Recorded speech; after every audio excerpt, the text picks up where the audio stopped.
Section 1. You will hear a telephone conversation between a customer and an overseas shipping agent. First, you have some time to look at questions 1 to 8.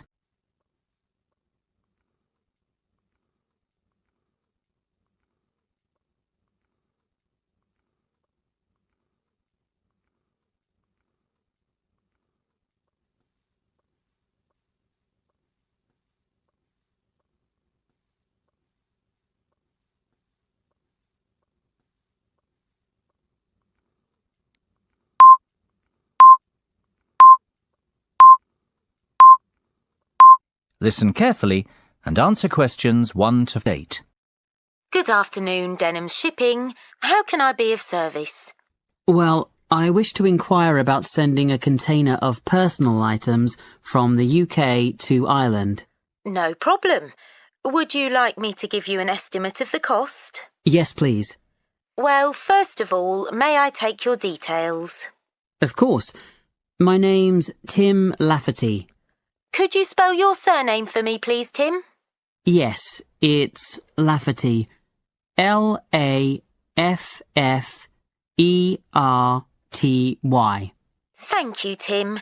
Now, where would you like us to pick your container up from? My university, if possible. OK. Let me make a note of the address. It's Abbeyfield University. Is that Abbeyfield?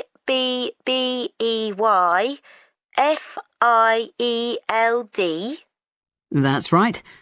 Park Street, Brighton. Perfect. And may I take down your postcode too? It's BR8 9P3. Great. Thank you, Tim. Have you the container's measurements? I do. It's approximately 2.5 metres long by 1.25 metres wide. I see. Quite a big one then. Indeed. And the height? I make it 1.20 metres deep. So that's 2.5 by 1.25 by 1.2. Right. And what will actually be in the box, Tim? Oh, mostly old uni books. OK. And some music albums. Anything else? Yes, a little bit of stationery. I see. And could you put an estimate on the value of the items? The books are quite valuable. They're worth around £1,800. The music albums, maybe half that, say £900. And you can put the stationery down as £300. Before listening to the rest of the conversation, you have some time to look at questions 9 and 10.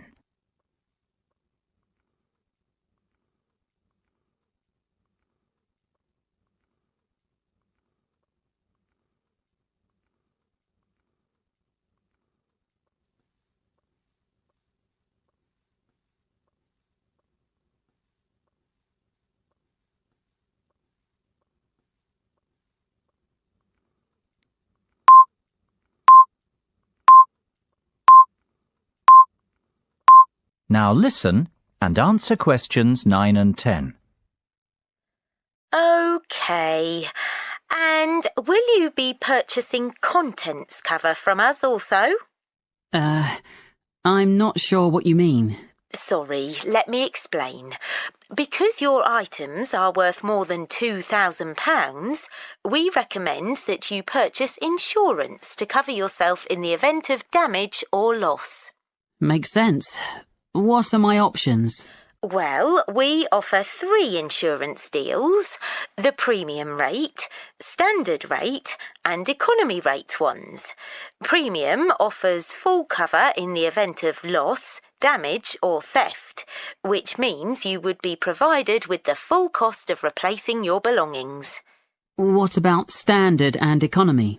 Standard will give you today's value, the second-hand value of your belongings, and economy provides you with a fixed payment of £1,000 in the event of loss, damage or theft. Well, I can afford to live without those books, to be honest. So just give me the cheapest option. We recommend standard cover for all our customers. No, thank you. That won't be necessary. The cheapest option will be fine. No problem. And one last thing, will you be needing delivery at your office, at your house, or do you intend to pick up your container at the port? Home delivery would suit me best, I think. We'll get that process. That's the end of section 1. You have half a minute to check your answers.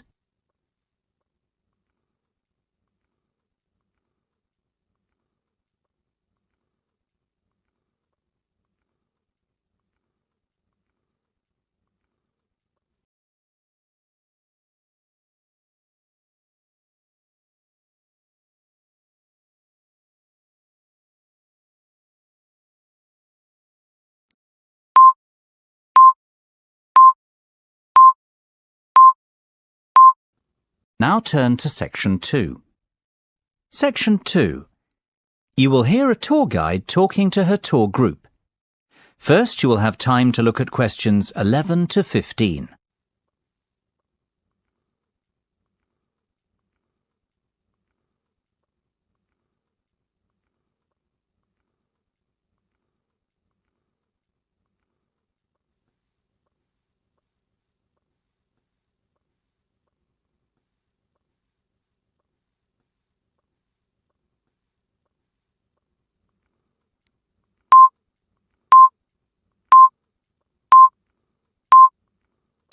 Now listen carefully and answer questions 11 to 15.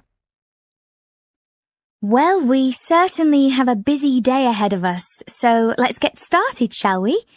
You'll find a map of the museum with the itinerary I've just handed out. The museum's our first port of call, so let's have a look at the map now. The door on the right of the entrance hall leads into the gift shop and ticket centre. Once we pick up our entrance tickets, I'd ask everyone to deposit their bags and coats in the cloakroom, which is located towards the back of the gift shop and ticket centre. If you want to pick up an information leaflet, you can approach the information desk situated along the right-hand side. Now, once you come back into the entrance hall, the door on the opposite side to the gift shop leads into the art gallery. There is a special exhibition on there at the moment which is not to be missed. If you continue on up the entrance hallway, that leads into the main exhibition centre. At the back left-hand side, there are some toilets. Beside the toilets, you'll find the 3D theatre. I strongly recommend that you make time for the 30-minute presentation in the theatre. It is well worth a viewing. Running along the right-hand side of the main exhibition centre is the Modern Art Studio. Here, not only can you view some of the most famous works of the 20th century, but you can also sit in on a workshop run by a local artist. So, that's the Art Museum. Before you hear the rest of the discussion, you have some time to look at questions 16 to 20.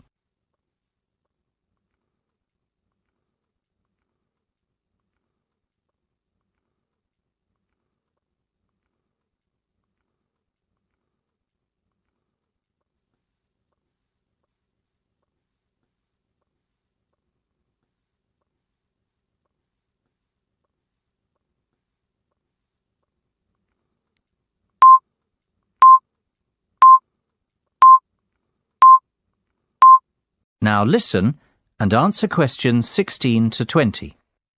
Next on the itinerary is the aquarium.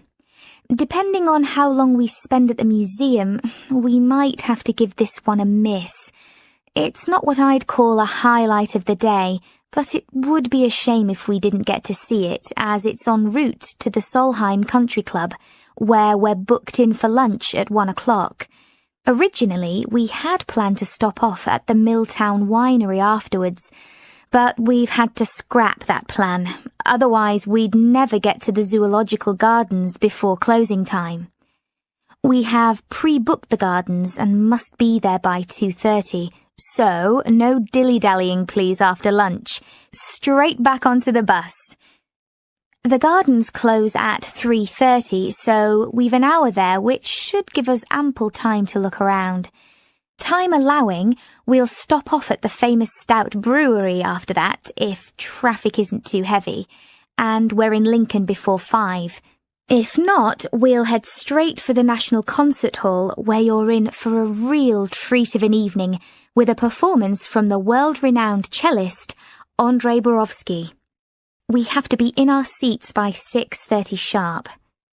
After that, it's back to the hotel for the night, where a buffet meal will be waiting for us at 8:30, or whenever we get back. That is the end of section 2. You now have half a minute to check your answers.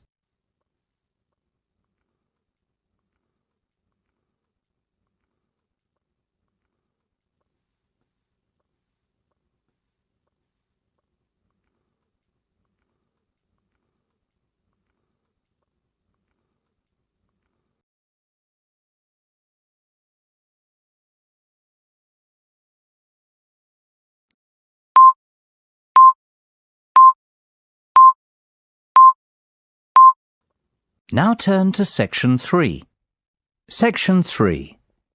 You will hear a discussion between two design students and their tutor on a practical assignment. First, you have some time to look at questions 21 to 25.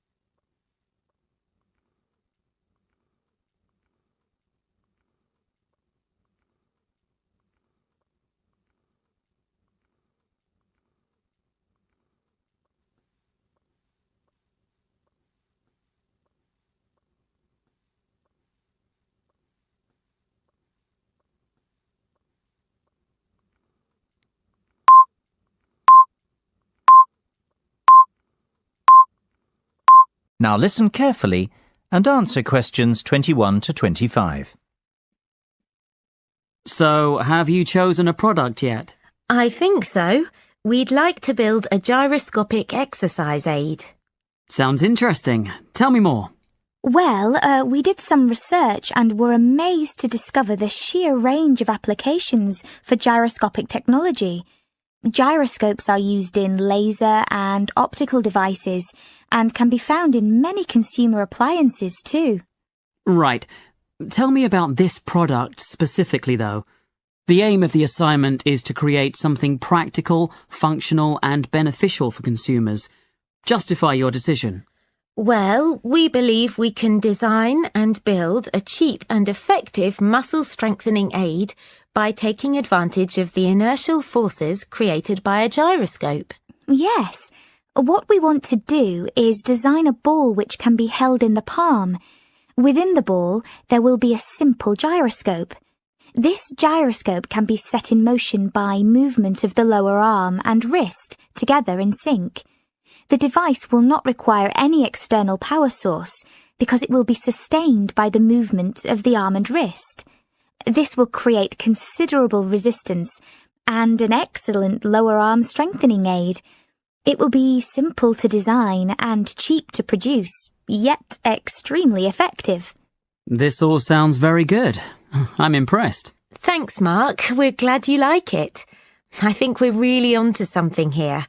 Our research has told us there's nothing comparable in the market and that a product like this would have multiple uses. Not only could it be used as an everyday toning and exercise device, it could also be beneficial to people in rehabilitation who have suffered serious lower arm injuries. We see the product being marketed towards high-performance athletes, like tennis and golf players, for whom lower arm strength is vital too. Before you hear the rest of the discussion, you have some time to look at questions 26 to 30.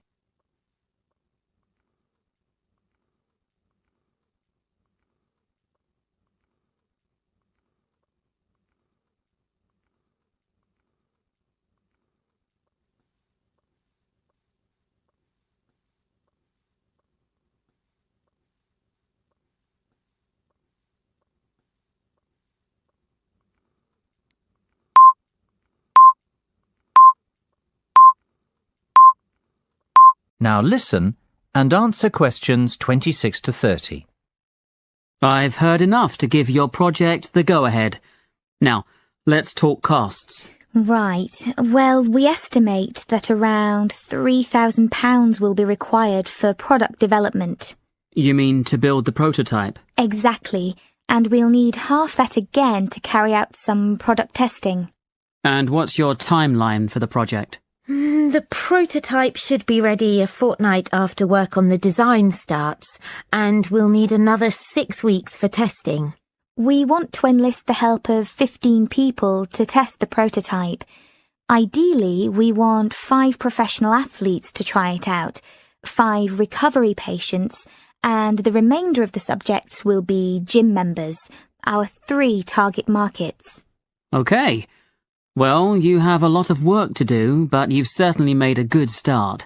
Let's meet again on Monday to get the ball rolling. That is the end of section 3. You now have half a minute to check your answers.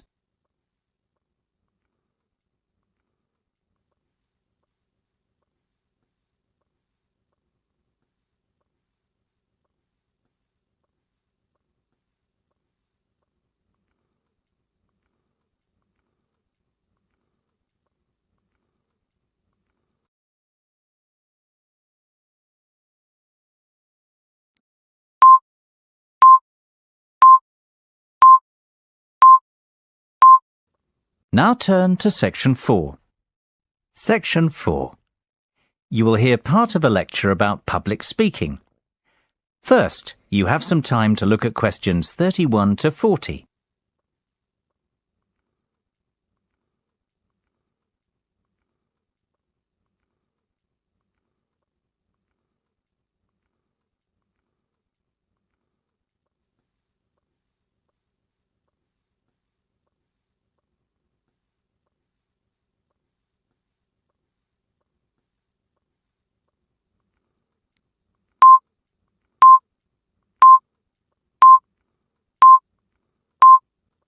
Now listen carefully and answer questions 31 to 40. It is only natural to feel somewhat nervous before giving a speech, and while a few nerves never did any harm, and can in fact prove beneficial, letting your nerves overcome you can be detrimental. Today's presentation will focus on ways to control those butterflies and help you to give better presentations in future. First and foremost, you've got to know your material. I can't stress that enough. If you fail to prepare, you might as well prepare to fail. Even the most experienced speakers never turn up unprepared and never try to wing it. Personalize your subject and use humour, anecdotes, and conversational language. This will make it easier for you to remember what you want to say. Secondly, practice, practice, practice. Rehearse well in advance, and preferably out loud, and with all the equipment you plan on using. Practice your timing, when to pause and when to breathe, and prepare for the unexpected. Something always goes wrong, especially when you're relying on technology, so always have a backup plan. Get to know your audience before you have to stand up in front of them. Meet and greet them on the way in, perhaps. It is much easier to talk to a group of friends than a group of strangers. And, just as importantly, know your room as well. Arrive early, pace the speaking area, and practice using the microphone and visual aids. The hardest part is trying to relax. Never rush straight into your speech. Begin slowly and address the audience first. In fact, even before you start, take a few deep breaths. You know, 1 1,000, 2 1,000, 3 1,000. This will turn your nervous energy into enthusiasm. Visualization can be a great confidence booster. Visualize yourself making the speech in the way that you intend. Imagine your voice loud and confident, and picture the audience clapping and rooting for you. Remember, people want you to succeed. The audience wants to hear an interesting and insightful speech. They aren't hoping you make a fool of yourself. Whatever you do, avoid making unnecessary apologies. If you make a mistake or two, forget about it. Few will notice, and it will all be forgotten before too long. People often forget the importance of body language. Don't underestimate this. Your words carry far less meaning than your delivery. Success is defined by your intonation and confidence. If you come across as a confident person, people will listen to you. You will command their attention. Stand tall and proud and deliver with conviction. Humans are very bad listeners. We remember less than 25% of what is said and place far more emphasis on how it is said. Last of all, be realistic and give yourself a chance. No one becomes the perfect speaker overnight. It takes time to hone your presentation skills.